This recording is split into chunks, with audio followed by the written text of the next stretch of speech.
Hello दोस्तों, I hope आप सभी अच्छे होंगे। मैं विभास चंद्र आज आप सभी के सामने एक दूसरा सेल ऑर्गेनेलिज लेकर डिस्क्राइब करूंगा, जिस सेल ऑर्गेनेलिज का नाम है लाइसोसोम। ये जो लाइसोसोम है ये एक सिंगल मेम्ब्रेन बाउंड ऑर्गेनेली है, यानी कि इसका जो मेम्ब्रेन है ये एक सिंगल मेम्ब्रेन से कवर किया सेल ऑर्गेनेली है।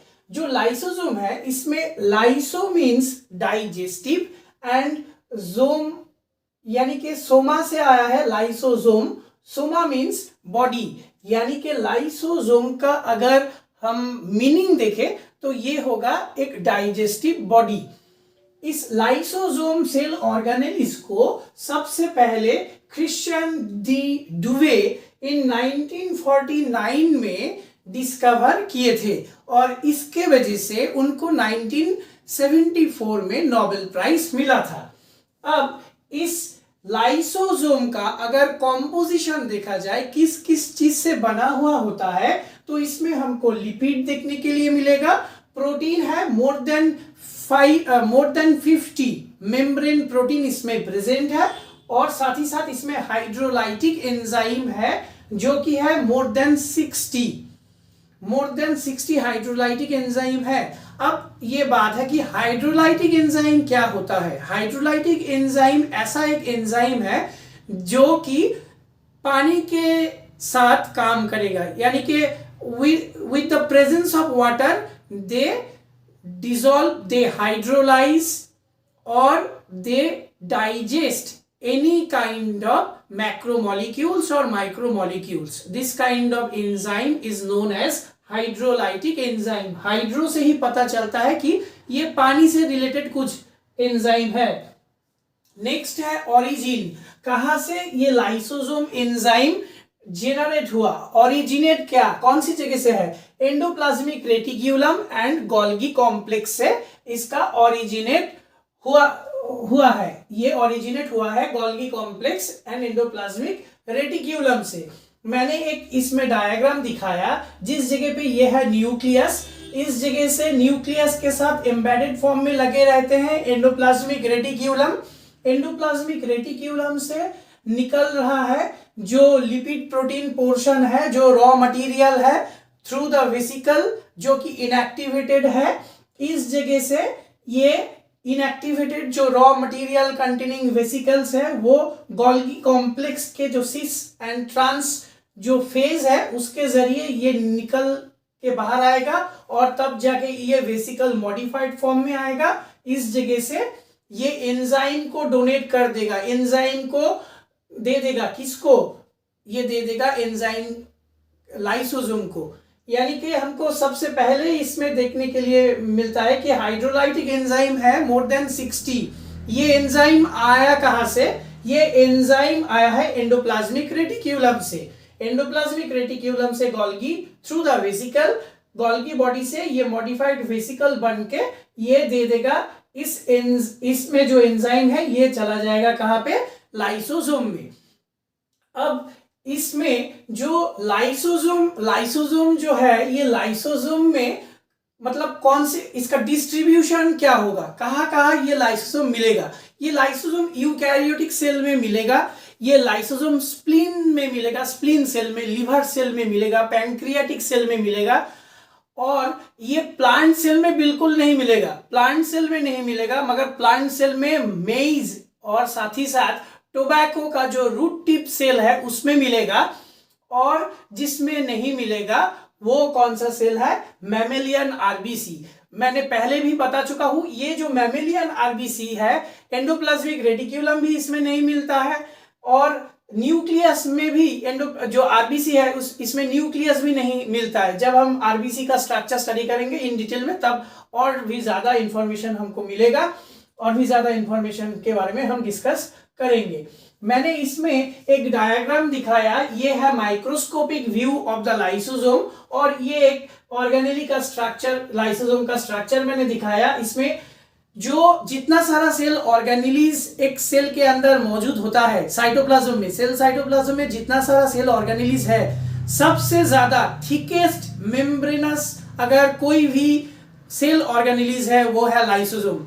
यानी कि लाइसोसोम का जो मेम्ब्रेन है, जो थिकनेस है, वो बहुत ज्यादा थिक है लाइसोसोम का।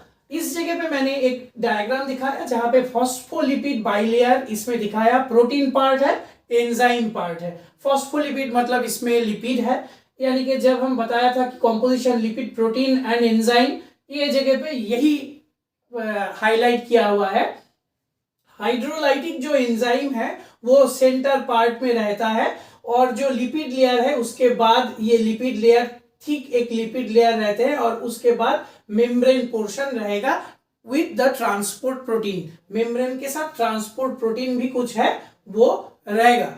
ये होता है लाइसोसोम का जो स्ट्रक्चर है वो।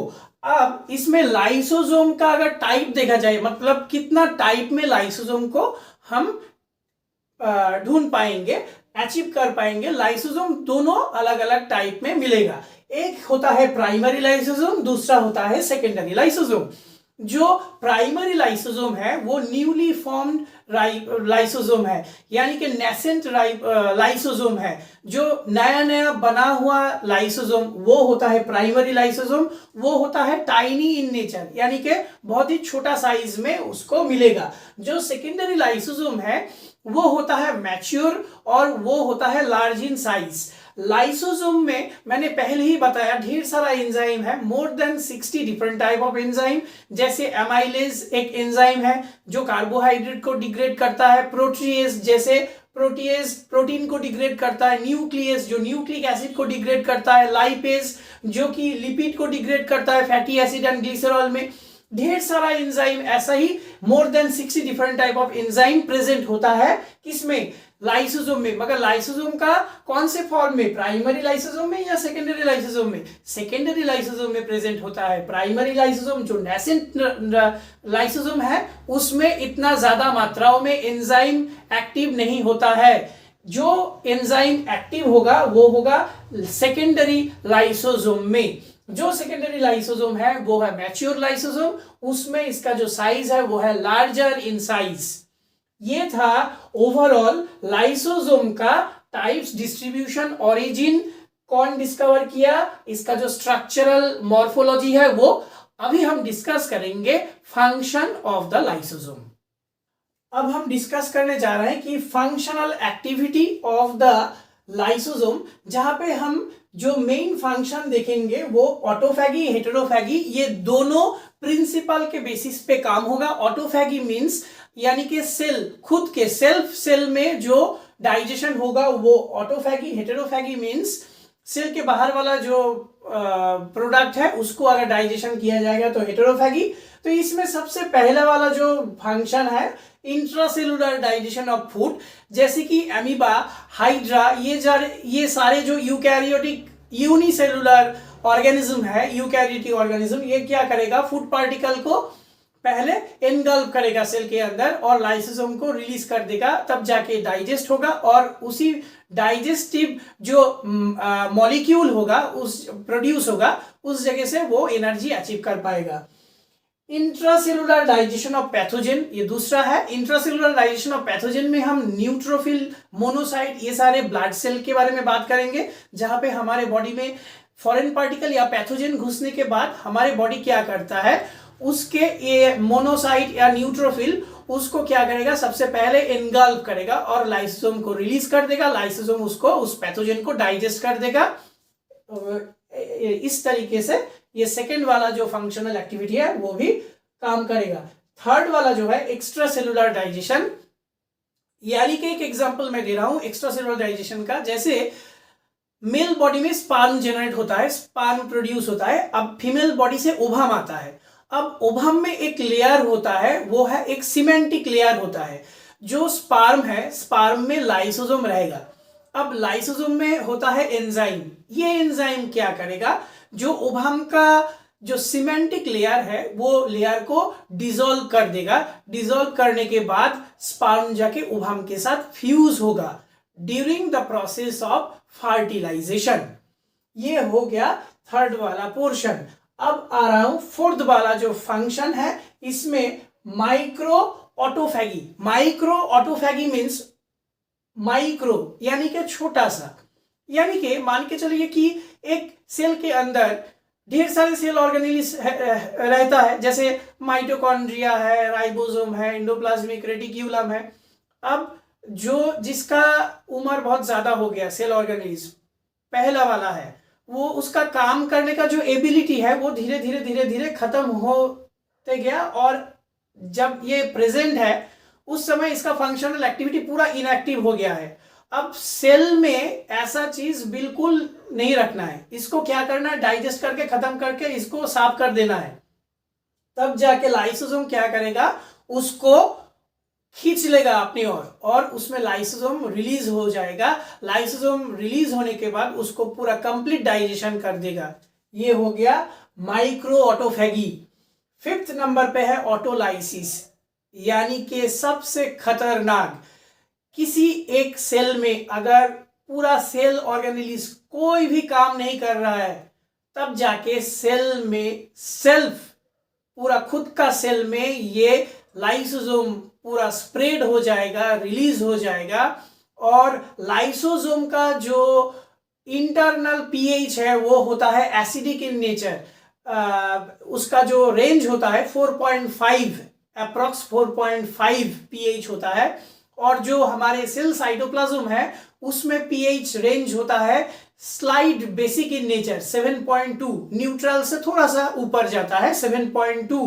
अब ये क्या करेगा, उसको लाइसोसोम के अंदर जो एंजाइम है एसिडिक एनवायरनमेंट पूरा सेल में छा जाएगा, वो सेल खत्म हो जाएगा, डिस्ट्रॉय हो जाएगा। इसीलिए इस ऑटोलाइसिस के वजह से, इस एक्टिविटी के वजह से ही लाइसोसोम को सुइसाइड बैग के नाम से जाना जाता है। ये मशहूर है सुइसाइड बैग के नाम से। अब इसमें बहुत ही एक इंटरेस्टिंग पार्ट है डिजीज। लाइसोसोम अगर प्रॉपरली काम नहीं करेगा तो इनबॉर्न एक डिजीज हो सकता है।